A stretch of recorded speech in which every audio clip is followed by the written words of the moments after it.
Spectrovision Radio. I'm so tired of tracking everything. You can track everything in your life. I feel like we're just like not centering ourselves in our own experiences. It's always, how will this appear to other people? What's happening next? This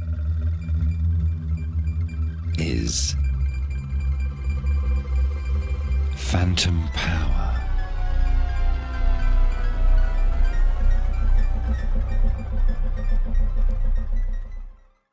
Welcome to another episode of Phantom Power, a podcast about sound. I'm Mack Hagood.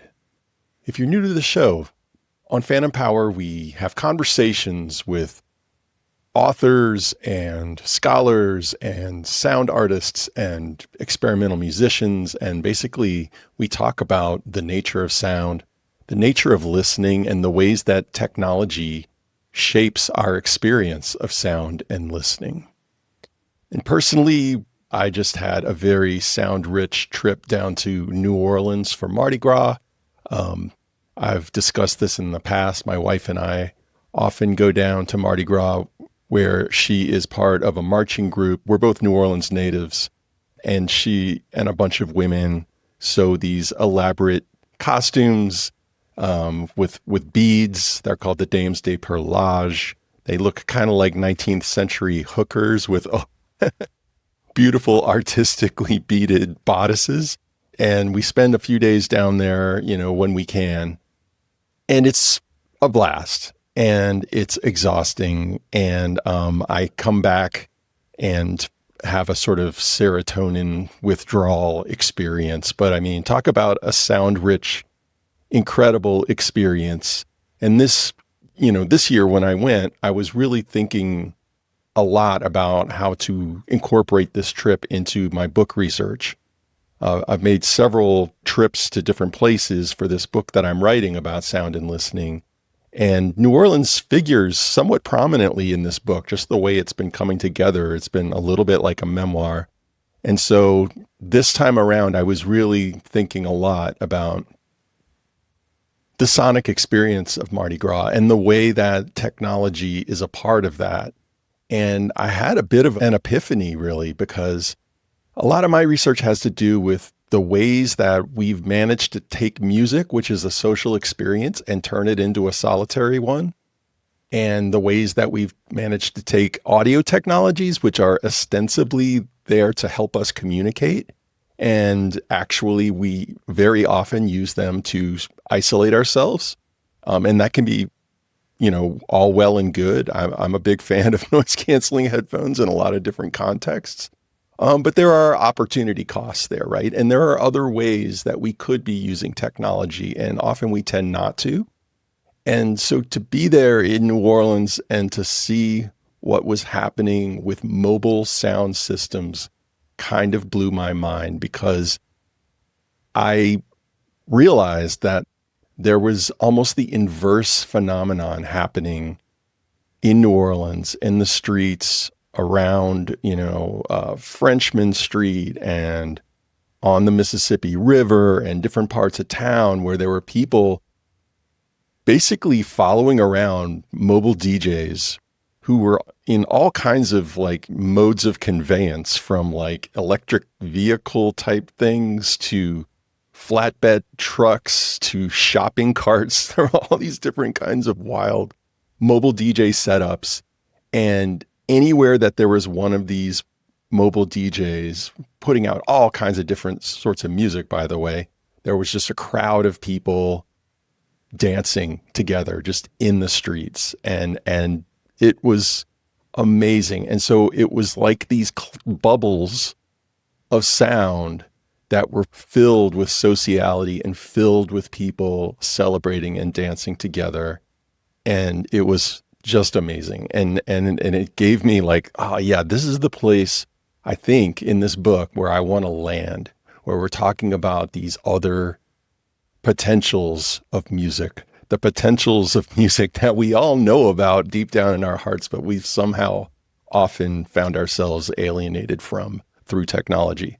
So I'm in a weird place right now because, like I said, a bit of a serotonin hangover. I don't even know if that's the right term, but Lent is Lent for a reason. And, I quit being a practicing Catholic when I was 13 years old. I stopped believing, but I do sometimes think I want to give up something for Lent or just really participate in Lent and not just Mardi Gras because, I feel mentally ready for Lent right now.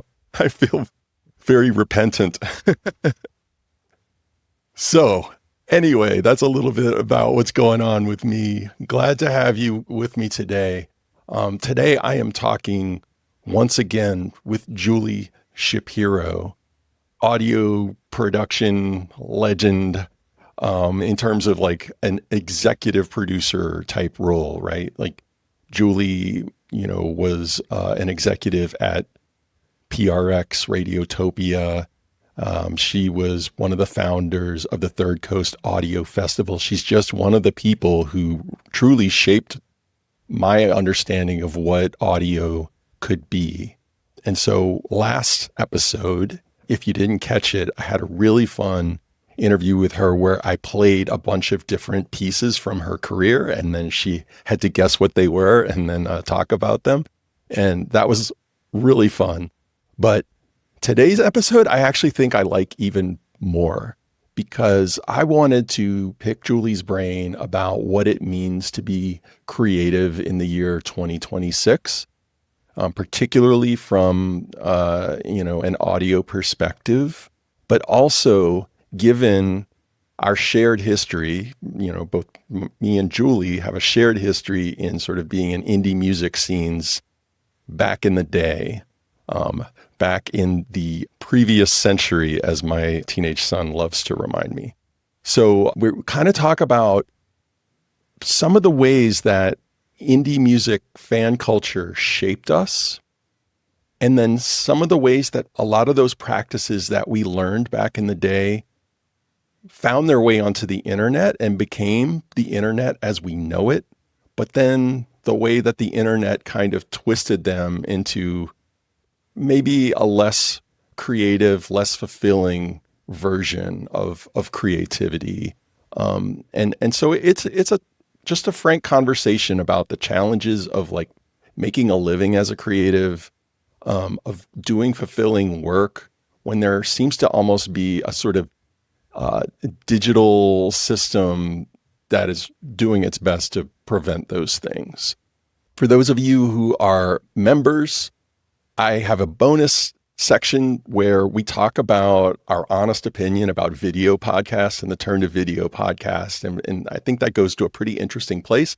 And then we have the feature that we always have, which is our What's Good segment, where Julie suggests some good things to listen to and to do and to read. And man, does she have some fantastic podcast suggestions. So if you want to hear that bonus material, go to mackhagood.com. That's MACKHAGOOD.com and sign up, become part of our community. I really appreciated it. And actually, I've been a little bit down in the dumps after coming back from New Orleans, and we've had just a bunch of people sign up in the past week, and that really put some wind in my sails and motivated me to come and do this intro, for example. So thanks for that. I can't express how much it means to me that folks are willing to contribute to this project. All right. So enough blabbing from me. Let's go to my interview about creativity with Julie Shapiro. All right. So I was, hoping we could have a little conversation for people who work in sound particularly, but really anybody who wants to have a creative practice in this day and age. And I thought maybe we could start with, I think, some shared roots that we have in the old world of indie music. Mm-hmm. I don't know if you go back as far as I do, but for me, it would be the 80s and the 90s. But from what I understand, you got your creative start in that world of music fandom and in the world of zines. So could you talk a little bit about like that world? Like, where was this? When was this? And what did you gain from that? Sure. Where did it actually start? So I graduated from high school in Bath, Ohio. Huh. And I was like a tried and true classic rock listener up until about then. But then, as happens with many, I mean, I guess, I don't know what Jane's Addiction counts as alternative, but there was like a little bit of shifting toward the end of my high school career. And then I had a beloved sister, still a beloved sister. She found punk, and she introduced me to a lot of different things from about that point on. I went to 1 year of college at Transylvania University in Lexington, Kentucky. And there I actually managed to live in Lexington for the summer and got an overnight show at WRFL, all the way to the left, the University of Kentucky college radio station. And that is where I started listening to a lot more independent spirited music, punk and indie rock and, you know, what was coming up then. And then that just continued. Then I actually went out to Boulder and got a degree in sociology at the U of C Boulder. And that's where the record store career began. I worked at a few record stores there, including Wax Trax and a more local store called Albums on the Hill. And I just got immersed completely in the music mentality of the collectors and started going out to shows and found the Riot Girls scene and just really found, you know, as you do in college, I really found my people, found a culture that really called to me. And part of that was definitely zine making at the time. And so I started a zine in Colorado called Anodyne and, you know, was initiated into late night Kinko's sessions. And I was a real angsty sort of pour my heart out, very mishmash publication of all kinds of things. But that is also where I developed this idea about crowdsourcing content or inviting people to provide content that you then share back out with them. So, I mean, in that era, you know, I mean, besides being in a band, there were like these different lanes that you could be in to sort of participate in this creative culture. Like you could be a record store clerk, you could do college radio DJing, like you said, you could make a zine, you could be a concert promoter. Yeah. And all of those things are really deeply curatorial, right? Like they're about figuring out what your taste is, having a perspective through consuming the art of other people, and then like sharing that with others. And then something in that process creates a community when you get enough people who are participating in it. And, you know, I don't want to rose-colored glass it too much because like it could be snobby. People could be kind of like jerks in some of these scenes, you know. But that's just sort of like any community, right? Like people formulate a kind of expertise. Some people try to lord it over other people, what have you. But I feel like there was a space there that developed what turned out to be professional skills for so many people who are so-called creatives today or scholars, you know, like, would you agree with that? Do you see that as a training ground in retrospect? It certainly was for me. I guess it's interesting to think about it in a broader sense, what it was for and what it provided. I think you hit the nail on the head with community. I think that was a time where the community became so important. And it wasn't just the community that you became part of, it was the community you existed in.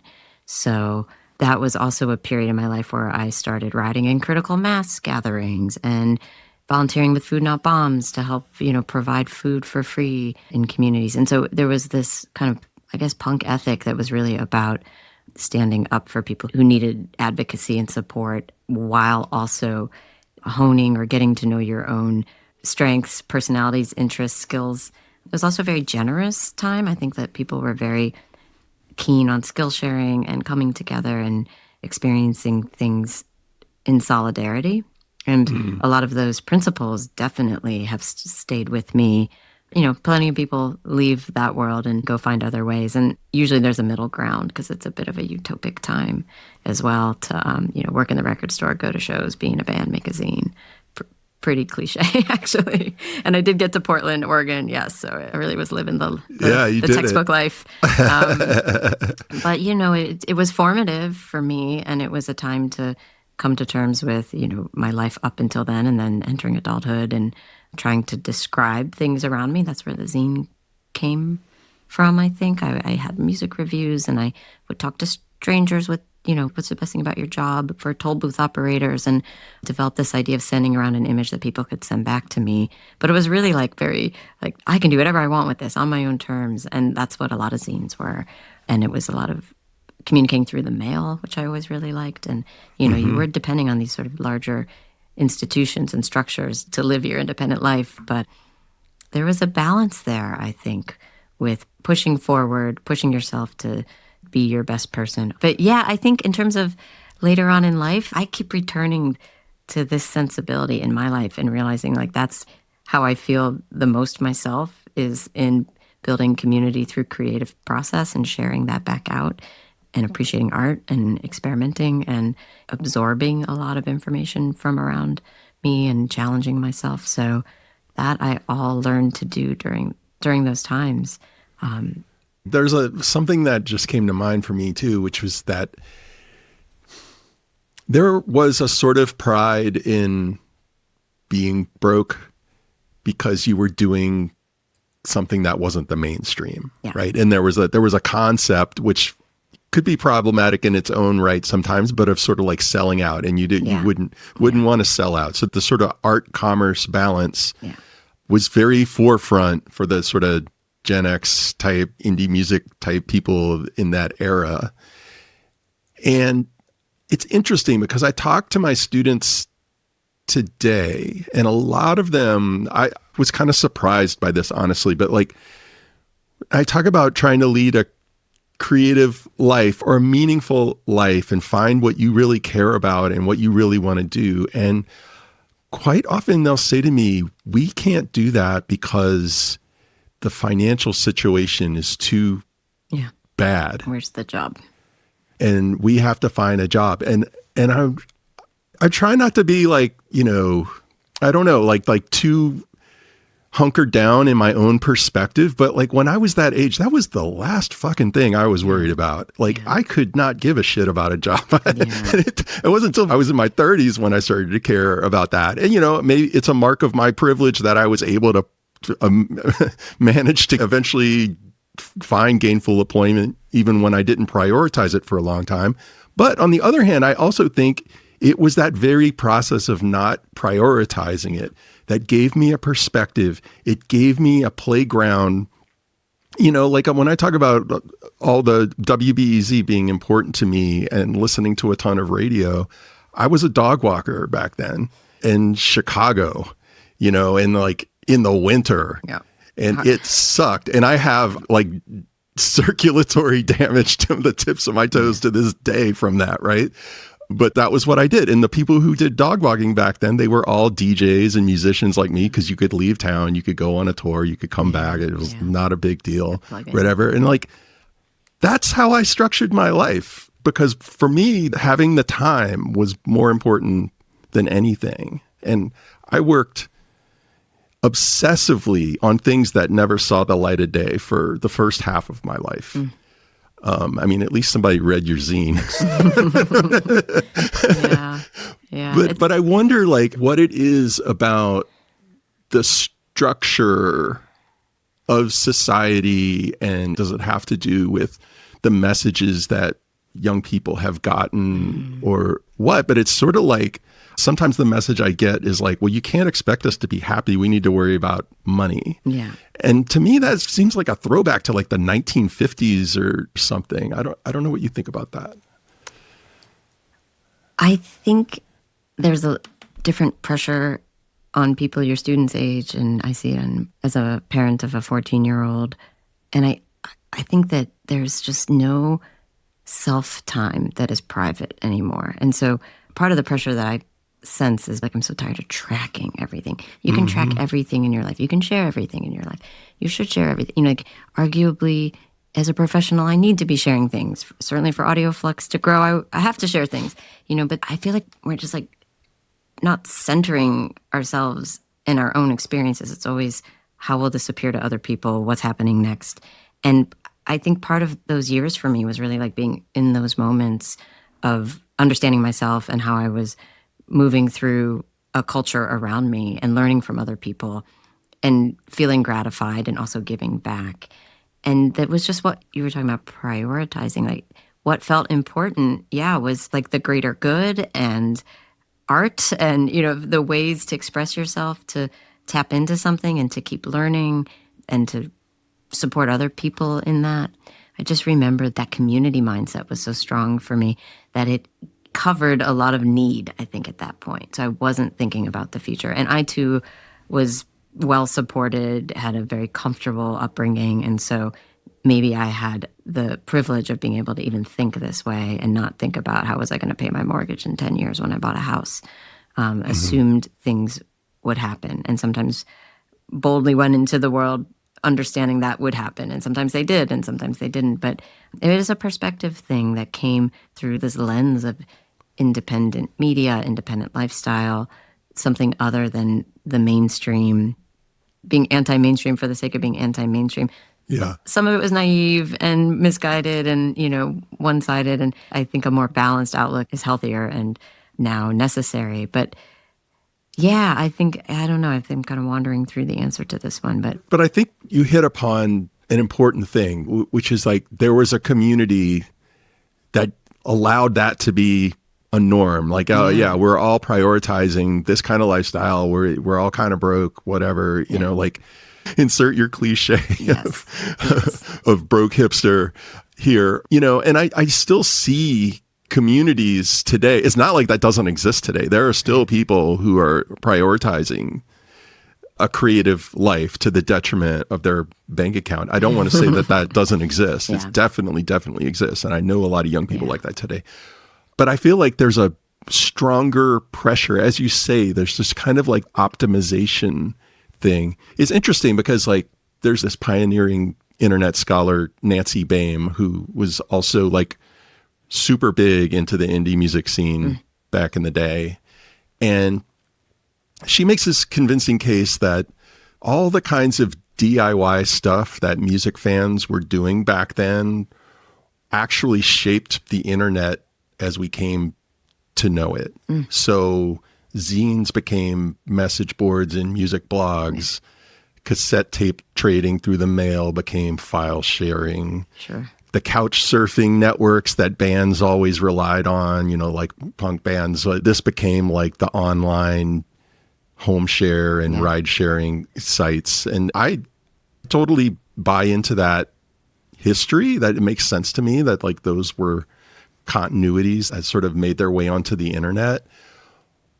But what did those things eventually become? Yeah.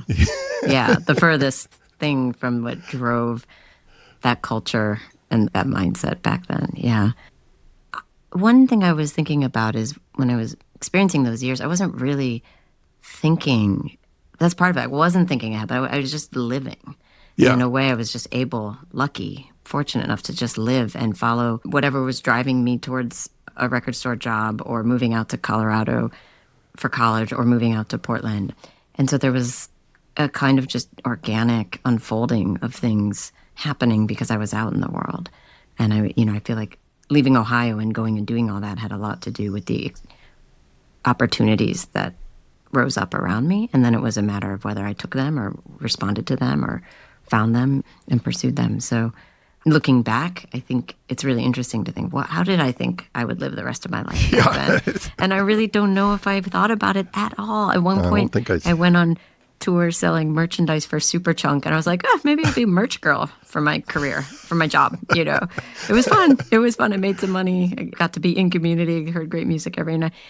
But it is an interesting thing to try to understand. What can you hang on to from that as an adult, as a person with a mortgage and a kid and now a dog to feed, Yeah. I mean, do you find yourself still carrying the torch and trying to find in your own way now ways to replicate that feeling that you had back in those years of complete independence and art for art's sake and music because you loved it, not because you might make some money one day, etc.?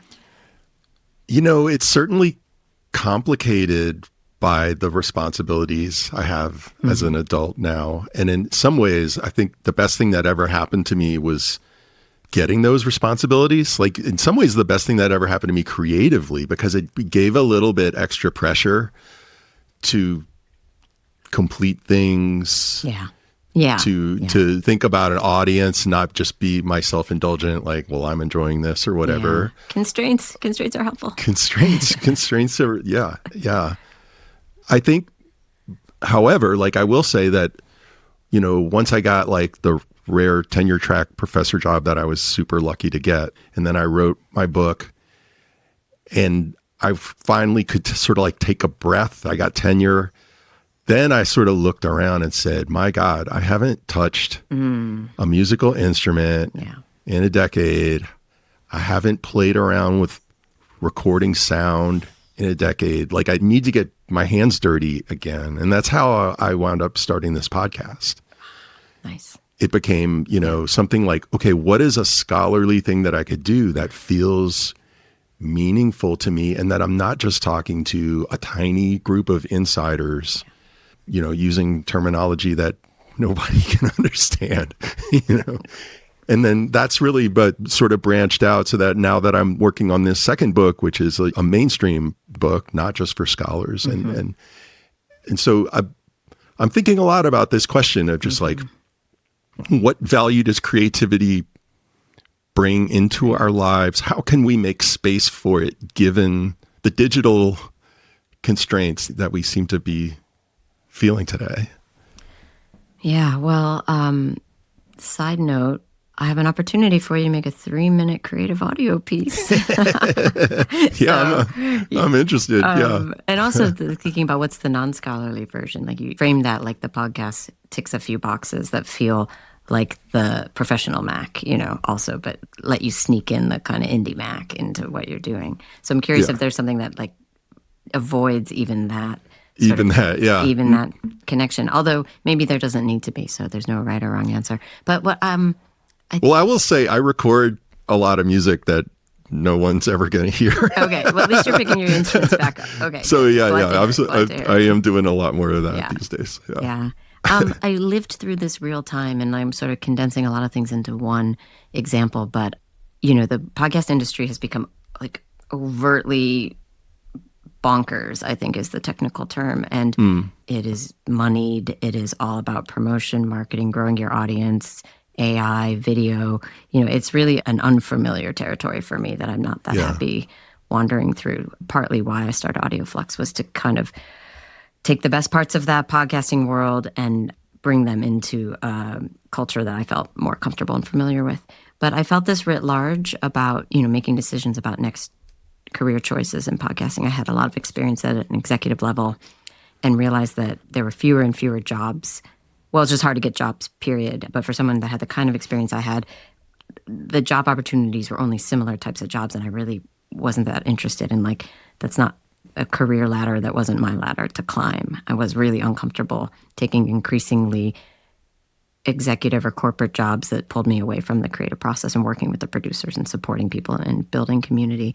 And I had this real moment where I was like, no, actually the happiest thing I've ever done was the Third Coast Festival, which was an extension of what I was doing as part of a zine making, record selling, punk community in Portland. And so that's been the through line, has been finding community and doing it with people, relationships that I've built along the way that, it's a big Rolodex when you've run an audio festival for over a decade, right? And so a lot of those people come back and show up in different times in my life. And I really understand that at the core of my knowledge and experience and who I sense myself to be is honoring the relationships that have come before.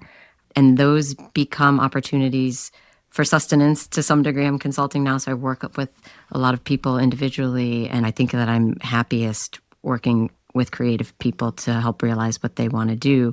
Luckily, because I have skills in podcasting, I can make a living, in theory at least, at doing this, and it's very rewarding creatively. So I'm kind of coming back around to prioritizing what feels right and best, and what I think I'm best at, and then also hoping, like, yes, this can be the way that, for this next chapter of my professional career really takes hold, and, hopefully AudioFlux catches on and can sustain as well. So, but it was really, for me, a fork in the path a little bit to make a decision not to continue pursuing the big jobs that were going to be a little bit more of the same, and the same would be lots of meetings, lots of frustrations, lots of expectations based on shareholder value and numbers and money. And that just felt more and more distant from where I had started and what had brought me into this creative audio space in the first place.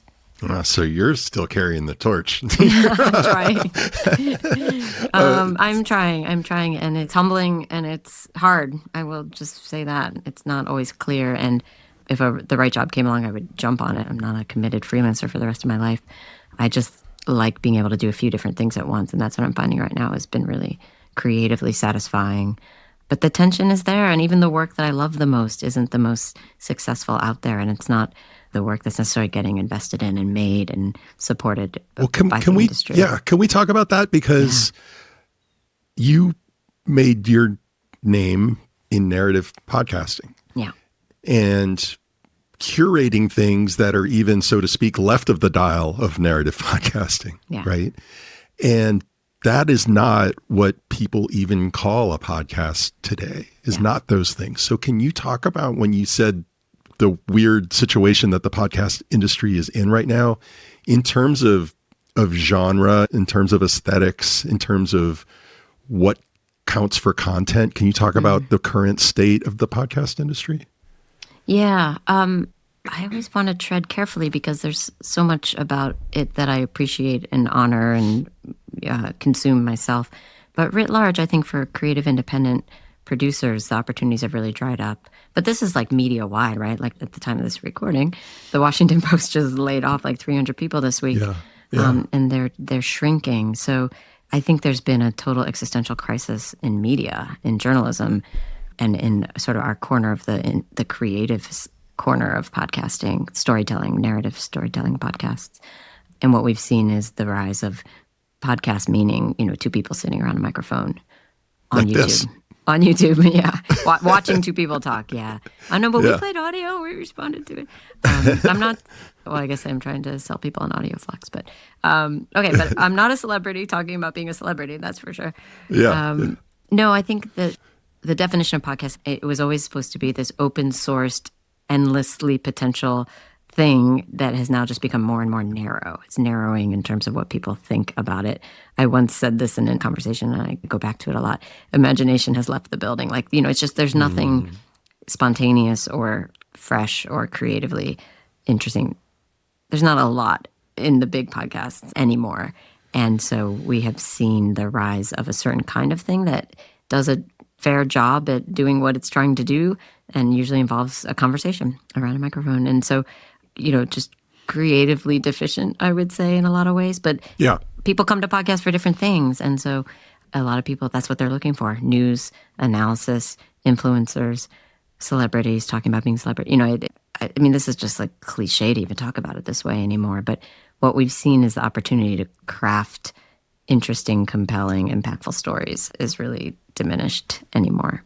Except there are all these independent projects rising up in the moment, and this is what gives me such great hope and delight, is that AudioFlux is not the only project out there. There's a bunch of other ones, Signal Hill, The Echo, Written in Air. I mean, I could go on and on talking about there's new communities forming. The Resonate Podcast Festival pulls people together. Tribeca Film Festival now has Tribeca Audio, which is celebrating independent audio creators and narrative stories. So there's all these different ways people are finding their way to making and sharing the narrative stuff. It doesn't mean there are a bunch of jobs out there to go get for people with these skills.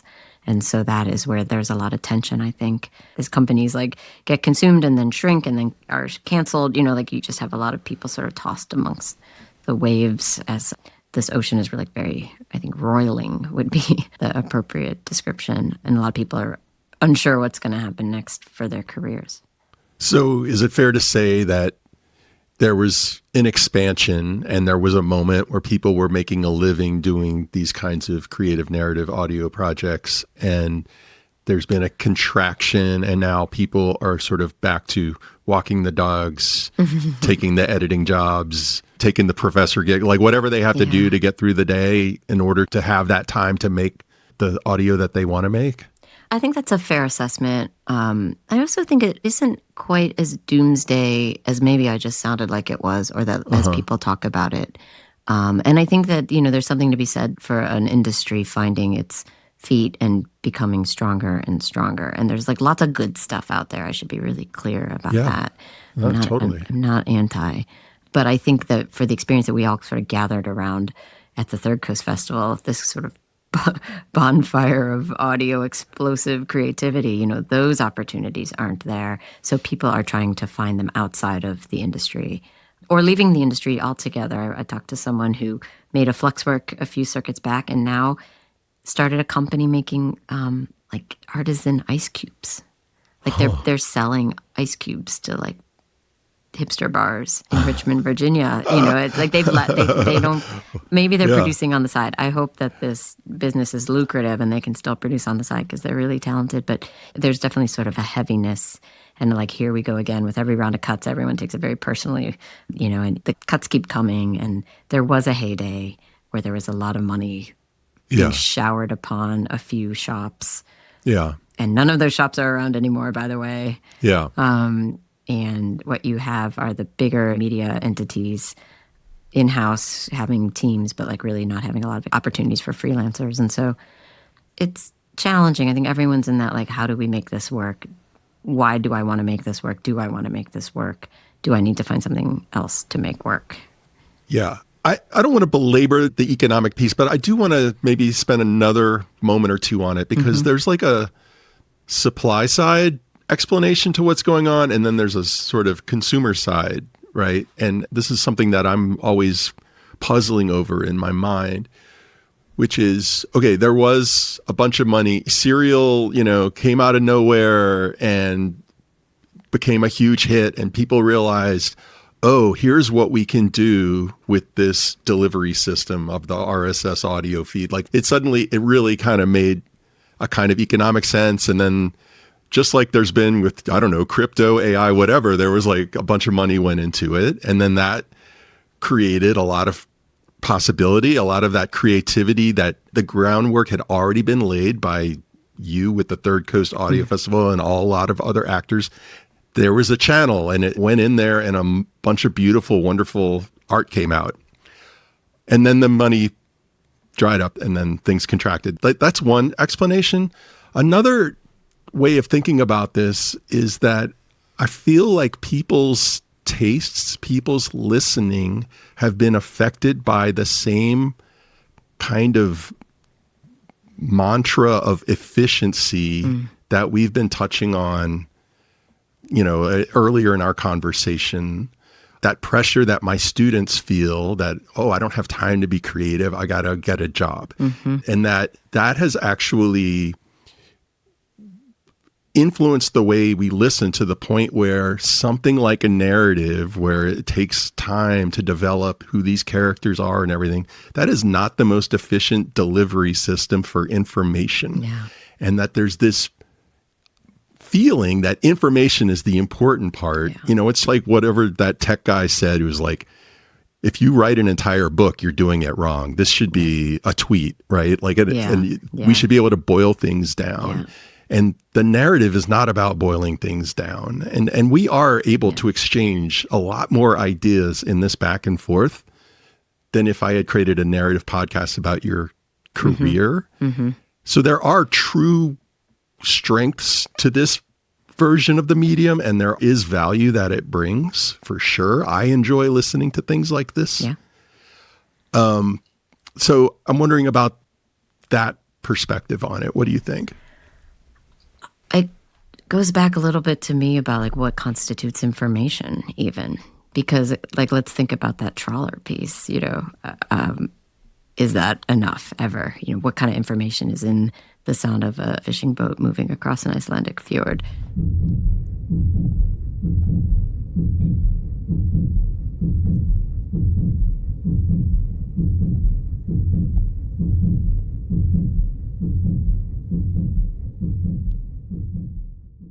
Um, 32-minute piece, the sound of a boat going across a fjord. Yeah. No, I think you're right. I mean, but it's also just this pressure about the volume of information too, and like, how do our brains even process all of the things that we're bringing into our ears? And so taking a break and going and seeing a film or reading a book, for those of us who still read books, slowing down. I mean, it almost feels indulgent. It's almost unfamiliar now just to take that time to thoroughly absorb something. I'm really interested in there's an art movement that will like just go stare at a painting for 8 minutes. Yeah.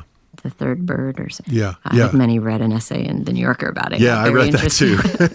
Yeah. And just that attention economy. But then now there's a lot of talk shows about attention. It's like a funny thing where how do you just let something be an experience? I think about informative versus experiential, and so listening to a story that spins across 6 or 7 episodes without speeding it up and like really concentrating on just that while you're listening, that's an experience. And that takes some discipline, I think. They're easy to speed up. They're easy to skip ahead to different parts, But you can also go back and re-listen. That's one of the joys of podcasts now is there's always a back button. But yeah, I think we listen differently. I think what we are learning to want and expect is changing by how much is out there and available.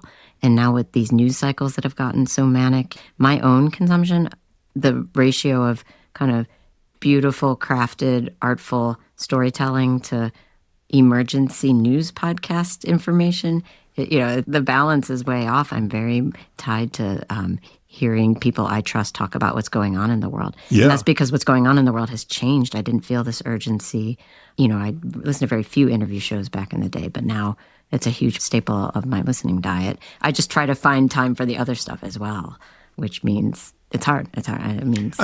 It's giving me like a Maslow's hierarchy of needs type thing, right? Where you need, when people feel so stressed, they have trouble making the space for something that is more enigmatic, that gives them time, that requires them to decompress and think. Yeah, and focus in an uninterrupted way. To me, it's just like the constant interruption, no matter what you're doing. But I really do think it takes me back to this question I've really been thinking about is, how does art meet this moment? Can it? And I don't know what the answer is, but I know that it must. I know that we must. I know that it has to. And so let's switch to that question. So like, as you said, you're a podcast consultant now. When people approach you to create something in this moment, what kinds of advice do you find yourself giving? What kind of North Star? Is there something that's sort of the guiding light for podcast creation? It depends on the end goal, I would say. Yeah. Because who's it for and what's it for?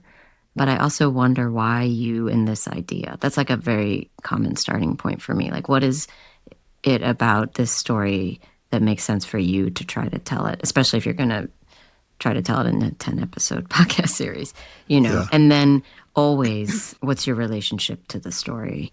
And then what are the elements? What are the sonic elements of this if you're making a sound-based story? What's out there? Why this story? Sort of go through the questions.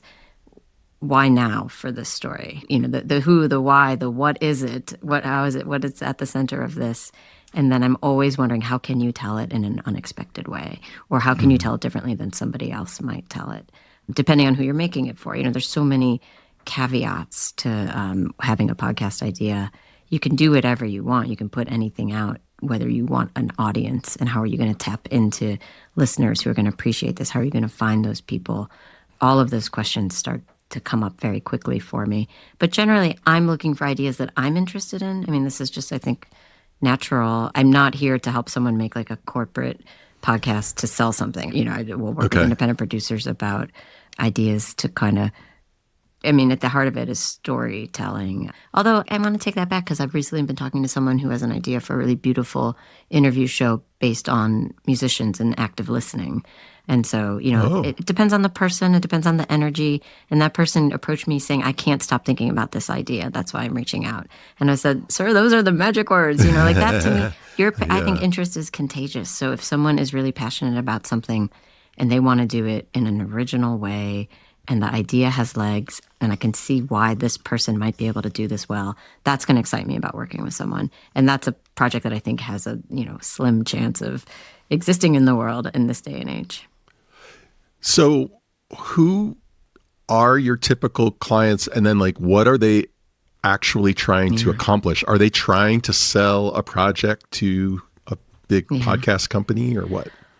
Clients, I haven't worked with that many different people in this capacity. I'm like always answering emails and happy to jump on the phone to a fault, actually. I think I have to be smarter about my time. But generally, people are finding me. Now my website welcomes conversations about things. And I just had someone reach out yesterday and say, could we talk for 10 or 15 minutes about XYZ? But they're looking for advice. A lot of people are like advice to get a leg up in the industry, or who might like this project, or I'm looking for work. Do you know anyone also looking to hire people with my skill set? So it's a real mishmash. But I think what I'm known for is to help people like pull on a creative thread, hopefully to get a podcast funded and distributed, yes, in the industry at this rate. But sometimes they're more, I would say, like subsets of cultures and smaller projects that are just being done to serve a smaller kind of targeted community around a topic. There haven't been that many opportunities to kind of jump on board. I am working with a team on a narrative podcast about pancreatic cancer. I might have mentioned that. And that was an idea that I consulted on first, and then we were able to get a contract from a big podcast company to make the thing. So now I'm getting paid to do that. And that's the dream, right? You help develop a little bit, and then the financial pressure's off a little bit because you get some investment in that. And we're going to work on that all year. It'll come out in November. So that's like a main project that I'm working on. Also, love the team, love the content, understand why this team should tell this story. It's very personal. So it ticks all my boxes. It follows all my rules. And I feel like I'm myself learning from working with them about how to tell a story about someone who's died of pancreatic cancer. So there's something you've said several times now that it's interesting because it's the same thing that I've heard in the publishing industry, which is not only like, what's the story, but why are you the right person to tell this story? Why is that so important? Well, two things. I also say why in sound, why in audio, because a lot of people have ideas that could just be print pieces. And a lot of AI podcasts are just print pieces read out loud. So it's all very confused, and TV is podcasting, is YouTube, is all of the things. That's a different episode than this one. But I think the lesson I probably learned it before this, but what Ear Hustle did for me, this podcast that I helped start out from San Quentin State Prison, from people living the life of incarceration or formerly incarcerated, is that it's just more impactful to tell a story from some connection to it. So telling the story instead of about, but from within, whatever that means. It can mean lots of different things. It doesn't necessarily have to mean you've been in prison so you can be on the prison podcast. There's a lot of ways you can have a connection to something, even if it's just a deep, abiding interest that you've always had. But for me, that's kind of, you turn the key and the lock opens for storytelling when you can define a personal line in. And there's lots of stories told about people and about situations that are also very, very well done. But I find the most emotionally satisfying and provocative and intimate stories often come from a place of real personal connection to the content. And that's it for this episode of Phantom Power. Huge thanks to Julie Shapiro for being on the show. If you want to hear the rest of our conversation and get Julie Shapiro's What's Good, including a whole bunch of fantastic podcasts that she recommends, just go to mackhagood.com and sign up to be a member. Also, if you are interested in getting my free newsletter, you can go to the same place, mackhagood.com, and sign up for my at least monthly, sometimes more than monthly, musings on sound, listening, and technology. This show was expertly edited in the United Kingdom by Cameron Naylor. My research assistant is Sarah Frosch, and Patricio Sanz did the amazing looking video. If you're into video podcasts, go check it out. You can see it on YouTube or Spotify. All right, that's it for now. I'll talk to you again in a couple of weeks. Bye.